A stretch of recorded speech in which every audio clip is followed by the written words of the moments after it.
नमस्ते, मैं डॉक्टर विजय कुमार आज एक विशेष टिप्स देने जा रहे हैं जो छात्र आईआईटी जेईई 2025 की मेंस की तैयारी कर रहे हैं। 22 जनवरी से प्रतियोगिता परीक्षा जो ऑनलाइन होने वाली है, सभी छात्र लगे हुए हैं। 13,80,000 जो भारी मात्रा में इस प्रतियोगिता परीक्षा में सम्मिलित होने वाले हैं, उन सभी छात्रों को धड़कन तेज है। किस प्रकार से मैं तैयारी करूं, क्योंकि अब समय नजदीक है, मात्र 15 दिन बचे हुए हैं और उस 15 दिन में सारी तैयारी फिजिक्स, केमिस्ट्री और मैथमेटिक्स की रिवीजन करनी है और उसकी तैयारी करके कंप्लीट कोर्स की पूरी करनी है। सभी स्कोर टेस्ट भी कर रहे हैं और जो भी छात्र सिंसियर हैं, वो प्रैक्टिस टेस्ट कर रहे हैं। तो अब समय कम है, आपको एक स्ट्रेटेजी और प्लानिंग रोड मैप बनानी होगी ताकि बेहतर अंक प्राप्त कर सकें और 99 परसेंटाइल से ऊपर अंक होना आवश्यक है। तभी आप अच्छे कॉलेज की प्राप्त कर सकते हैं, एनआईटी के रूप में या और जहाँ भी हो। उसके बाद जब सेकंड चरण में वो चूंकि 2 ऑप्शन दिए जाएंगे मेंस के लिए, प्रथम ऑप्शन जो है 22 जनवरी से होने वाली है। उसके बाद सेकंड मेंस भी होंगे और बाद में मई महीने में एडवांस एग्जामिनेशन जो छात्र मेंस में सफल होंगे वो एडवांस के एग्जाम में प्रतियोगिता परीक्षा में सम्मिलित हो सकते हैं। तो इतनी बड़ी छात्रों में यानी 13,80,000 छात्रों ने इस वर्ष फॉर्म भरे हैं और उन सभी की प्रतियोगिता परीक्षा 22 जनवरी से प्रारंभ हो रही है ऑनलाइन। जो प्रतियोगिता परीक्षा देना चाह रहे हैं, उन सभी छात्रों को एक सुझाव देना चाहेंगे कि आप अपने सेल्फ कॉन्फिडेंस को लूज नहीं करें और धैर्य से रखें, क्योंकि यही एक नौकरी लास्ट नहीं है। आप कॉन्फिडेंस लूज करेंगे, you will not get the good marks और अच्छे परसेंटाइल नहीं पाए, क्योंकि मोर देन 99 परसेंटाइल पर ही अच्छे कॉलेज आपको इंजीनियरिंग पे मिल सकती है। तो आप अपनी सेल्फ कॉन्फिडेंस को कायम रखें। एक और सबसे महत्वपूर्ण है कि आप अपने डिस्ट्रैक्शन से बचाएं। यूट्यूब हो या अपने दोस्त हो, अपने मित्र हो या गूगल हो, किसी भी परिस्थिति में आप अपने डिस्ट्रैक्शन को बचाएं और मेहनत करें। 12 से 14 15 घंटे जो है आप प्रत्येक दिन प्रैक्टिस करें और अपने आप को जो है आत्मविश्वास बनाएं। दूसरी चीज महत्वपूर्ण है कि आपने टाइम मैनेजमेंट, क्योंकि फिजिक्स, केमिस्ट्री, मैथ का एक सिलेबस बना लें कि इतने समय मैं फिजिक्स पढ़ूंगा, इतने समय केमिस्ट्री पढ़ूंगा और इतने मैथमेटिक्स। आप प्रॉपर प्रैक्टिस करते रहेंगे तो निश्चित रूप से आप अच्छे अंक प्राप्त कर सकते हैं, क्योंकि रूटीन और टाइम टेबल अगर मैनेज नहीं करते हैं तो प्रॉपर वे में से आपका रिवीजन नहीं हो सकता है। फार्मूले जितने भी हैं, आप एक फार्मूले का चार्ट बनाएं और उस फार्मूले की चार्ट को आप बार बार रिवीजन करें। तो इससे सुविधा होगी कि आपका रिवीजन में भी होगा और सेल्फ कॉन्फिडेंस भी बढ़ेगी। उसके बाद विजन, लक्ष्य और मिशन मोड में काम करें कि हम इस प्रतियोगिता को हर हाल में सफल करेंगे। तो इसके लिए भी आप अपने को चैलेंज करना है और कभी भी अपने आप को नीचा नहीं दिखना है कि हम इस सफलता प्राप्त नहीं कर सकते हैं। आप अवश्य करते हैं। दूसरी है कि फार्मूले को याद करें। दूसरी एनसीईआरटी का बुक्स पर भी जो विशेष रूप से ध्यान दें, चाहे फिजिक्स हो चाहे केमिस्ट्री, क्योंकि क्वेश्चंस कुछ एनसीईआरटी पैटर्न बेस से होते हैं। सिलेबस का आप डेटेड एकदम देखें कि फिजिक्स, केमिस्ट्री और मैथमेटिक्स के जो भी सिलेबस हैं, उस सिलेबस को सीरियसली ढंग से देखें ताकि उसको रिवीजन में आपका अगर किसी भी कोचिंग संस्थान में पढ़े हो, चाहे एलएन हो, चाहे पीडब्ल्यू हो, चाहे एकेडमी हो, जहां से भी कहें, आप नोट्स जो दिए हैं उन्होंने, आप उसके रिवीजन भी अवश्य करें। टेक्स्ट बुक भी रिवीजन करें और जो भी अच्छे आपके टीचर जो गाइड किए हैं, वो गाइड के लाइट में आप उस पर ध्यान दें। एक दूसरी चीज है, अब ग्रुप डिस्कशन का समय नहीं है। आप अपने मित्रों से बचकर रहें ताकि अब समय केवल आपको रिवीजन के लिए है। और दूसरी चीज है कि आप हमेशा टेस्ट देते रहें मॉक मेंस के लिए जो प्रतियोगिता परीक्षा होने वाली है, क्योंकि कई ऐसे संस्थान हैं जो मॉक टेस्ट दिए जाते हैं। इससे आपको सेल्फ कॉन्फिडेंस पैदा होता है। अपने से महत्वपूर्ण चीज है अपने स्वास्थ्य पर रहे, क्योंकि आप अभी अधिक मेहनत कर रहे हैं। इस चलते खान-पान में भी आपको व्यवस्थित रूप से रहना पड़ेगा। खाने-पीने में किसी प्रकार की चूँकि इससे सेहत प्रभावित होगी और आपको पढ़ाई कमज़ोरी हो जाएगी। तो आप अपने स्वास्थ्य पर भी ध्यान रखें और पठन-पाठन में जो भी नोट्स बुक है, यूट्यूब का आप बहुत कम अब सहारा लें क्योंकि अब समय नहीं है, आपको ओनली टेक्स्ट बुक का रिवीजन का समय है। तो इसके करने से आप निश्चित रूप से आप सफल हो जाएँ। अब देखिए एक मैं बहुत चीज़ के बारे में नहीं बताऊँगा, लेकिन आप जब प्रतियोगिता परीक्षा में सम्मिलित हो, रिलैक्स होकर के जाएँ प्रतियोगिता सेंटर पर और कभी भी विचलित ना हों। आप निश्चित रूप से सफल करेंगे।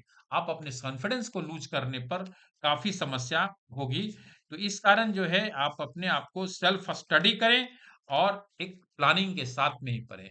अब देखिए थोड़ा-सा मैं मैथ पर चूँकि मैं मैथमेटिक्स का टीचर हूँ, प्रोफ़ेसर हूँ, इस कारण मैथमेटिक्स पर थोड़ा-सा टिप्स देना चाहेंगे कि कितना परसेंट हम मैथमेटिक्स को कौन-कौन से चैप्टर को नज़र रखें, ताकि हम अच्छे अंक प्राप्त कर सकें। तो देखिए vector, 3D, sequence and series से क्वेश्चंस बहुत रहेंगे। डिफरेंशियल कैलकुलस, इंटीग्रल कैलकुलस और डिफरेंशियल इक्वेशंस इजी चैप्टर्स होते हैं, उससे आसानी से प्रश्न आपको पकड़ा सकते हैं।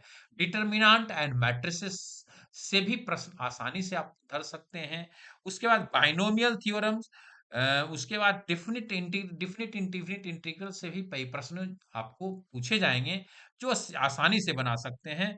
सेट रिलेशन इन फंक्शंस को भी, एक्चुअली फंक्शन से कई क्वेश्चन, ग्राफ से related, area under the graph जो होते हैं उससे, कॉम्प्लेक्स प्रोबेबिलिटी और स्टैटिस्टिक्स जो चैप्टर्स पूछे जाएंगे उससे भी प्रश्न होंगे।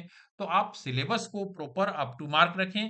कोऑर्डिनेट ज्योमेट्री में भी जो स्ट्रेट लाइन है और सर्किल है और कोनिक सेक्शन जिसमें पाराबोला, एलिप्स, हाइपरबोला है, उसको भी सरसरी निगाह से दें। फार्मूले को एक स्थान पर रखें। Quadratic equations, quadratic expression, permutation, combination, inverse trigonometrical function. तो ये सारे चैप्टर जो है वो करीब-करीब जो 12th का सिलेबस है, उससे मिलता-जुलता है। तो बहुत मेहनत करने की ज़रूरत नहीं है, केवल आप उसको सीरियसनेस बनाएँ और अप टू मार्क्स रिवीजन करेंगे। प्रत्येक दिन का एक 15 दिनों का एक चार्ट बना लें कि फिजिक्स इतने समय के लिए, केमिस्ट्री इतने समय के लिए और मैथमेटिक्स का टाइम टाइम फ्रेम बाँट दें और बहुत रात तक भी जगने का प्रयास नहीं करें। 12 बजे तक, 12 साढ़े 12 बजे तक ही आप प्रत्येक दिन, सुबह में आप 7-8 बजे तक उठें और 12 बजे रात से ज़्यादा पढ़ने की ज़रूरत नहीं है। उसके बाद एक और महत्वपूर्ण बताना चाहेंगे कि आप जो प्रीवियस ईयर्स के क्वेश्चन 5-7 वर्षों तक का है, उसको रिवीजन करें। क्योंकि उससे उस पैटर्न से क्वेश्चन आपको पूछे जाएँगे और निश्चित रूप से कई क्वेश्चन, क्योंकि जो भी आईआईटी के मेंस या एडवांस के क्वेश्चन होते हैं, रेपिटेशन प्राय नहीं होते हैं, आपको यूनिकनेस क्वेश्चन से आपको फेस करनी होगी। उसके बाद जो है प्रैक्टिस आप डेली करें, सिलेबस को ध्यान रखें और जो बिग चैप्टर है उस पर अब नज़र रखने की समय नहीं है। जो डिफिकल्ट चैप्टर है उसको अब छोड़ दें, क्योंकि जो भी आपकी प्रिपरेशन जिस पर कॉन्फिडेंस है, उस पर ही नज़र रखेंगे और मॉक टेस्ट देते रहें एक प्लानिंग के साथ में, तो निश्चित रूप से आप सफलता प्राप्त कर सकते हैं। एक दूसरी चीज़ है कि आप अगर 130 से 40 मार्क्स लाते हैं, तो अच्छे अंक के साथ, परसेंटाइल के साथ 150 का टारगेट रखें कि एक 300 में 150 अंक से कम हमें प्राप्त हो, तो आप आईआईजेईई मेन में अच्छे अंक प्राप्त कर सकते हैं। क्योंकि 150 प्लस ही कट ऑफ जाने की संभावना है। उसके बाद हार्ड चैप्टर को थोड़ा आप बिल्कुल उसे छोड़ें। एनसीईआरटी का जो कि बुक्स हैं उसको फॉलो अप करें और जो भी टेक्स्ट बुक है एफिशिएंसी और फाइनल टच दें अब कि बुक्स को जितने भी हैं, जितना प्रैक्टिस करेंगे उतने ही अच्छे अंक प्राप्त करने की संभावना आपको मिल सकती है। आप जो है जितने भी तैयारी है उससे में जो है इसमें कभी काफ़ी मेहनत करने की ज़रूरत है। आप एक प्लानिंग के साथ नहीं पढ़ेंगे, you will not get the success in the examination. तो दोस्तों से बचना है, आपकी रैंडम जो है तैयारी करनी है, क्वेश्चन्स प्रैक्टिस हमेशा करना है, सेल्फ कॉन्फिडेंस सैटिस्फैक्टरी है, रैंडम प्रैक्टिस करें। जिस चैप्टर में जहाँ पे प्रॉब्लम हो, उसे उसको रिवीज़न हमेशा करते रहेंगे तो आपको एक अच्छे मुकाम पर पहुंच सकते हैं। तो आज के लिए हम आपको सलाह देंगे कि जो भी छात्र तैयारी कर रहे हैं अपने बलबूते से आप इसकी तैयारी करें और निश्चित रूप से आप सफल होंगे। एक क्रॉस चेकिंग करें कि हम कितने परसेंट आंसर को तैयार कर रहे हैं और उसकी जो है अगर आवश्यकता पड़े अपने पेरेंट्स से भी अपेक्षित है। मैं पेरेंट्स से भी अपेक्षित सहयोग करना चाहेंगे, जो भी पेरेंट्स हैं अपने बच्चे जो भी पढ़ रहे हैं उनको मोटिवेट करें। आज के समय में उसको डिमोटिवेट अगर छात्र हो गया तो आप अच्छे अंक नहीं प्राप्त कर सकते हैं। तो जो भी पेरेंट्स से है मैं उनसे अनुरोध करना चाहता हूँ कि आप अपने बच्चों को मोटिवेट करें। शिक्षक से भी का भी कर्तव्य है कि जहाँ प्रॉब्लम समस्या फँसे, छात्र पढ़ें, उनको मोटिवेट करें और जहाँ जो भी छात्र से भी अपेक्षा की जाती है कि आप कभी भी डिमोटिवेट नहीं हो और जब भी आवश्यकता हो शिक्षकों से आप मार्गदर्शन प्राप्त करें। जो प्रॉब्लम अब नहीं बन रहे हैं, उसको नए प्रॉब्लम पढ़ने की अब आवश्यकता नहीं है। आप निश्चित रूप से एक अच्छे मुकाम से और अच्छे परसेंटाइल से आप सफल हो सकते हैं। तो थैंक यू वेरी मच आज के जो मैं तैयारी करने के लिए कि आप मेंस में एक अच्छे अंक के साथ सफल हों। इसके लिए ढेर सारी शुभकामनाएँ मेरी ओर से और आप तैयारी करें। निश्चित रूप से आज आप अंक Singh thank you very much. आप बिहार मैथमेटिकल सोसाइटी के जो चैनल है, यूट्यूब चैनल है, उसको सब्सक्राइब करें, शेयर करें और अधिक से अधिक छात्रों को लाभ प्राप्त करें।